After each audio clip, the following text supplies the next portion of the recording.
போவோம். நம்ம தலைவர் சொல்ற மாதிரி பிளாஸ்ட்.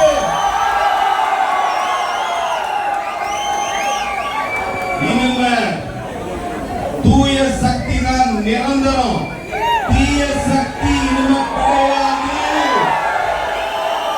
அதுக்கு ஒரு பெரிய சாம்பிள். ஆறுமநேரி பேயன்களை எனக்கு கொண்டு வந்ததுல புதுசு கிடையாது. எனக்கு ஒரு இமோஷனல் கனெக்ட் இருக்கு. ஏன்னா எங்க அம்மாவுடைய அம்மா, அதாவது என்னோட ஆட்சியோட சொந்த ஊரு ஆறுமநேரி. சோ என்னுடைய ரத்தத்தின் ரத்தங்கள், என்னுடைய சொந்தங்கள், என்னுடைய சகோதரர்கள், இது எப்படி வேணாலும் எடுத்துக்கலாம்.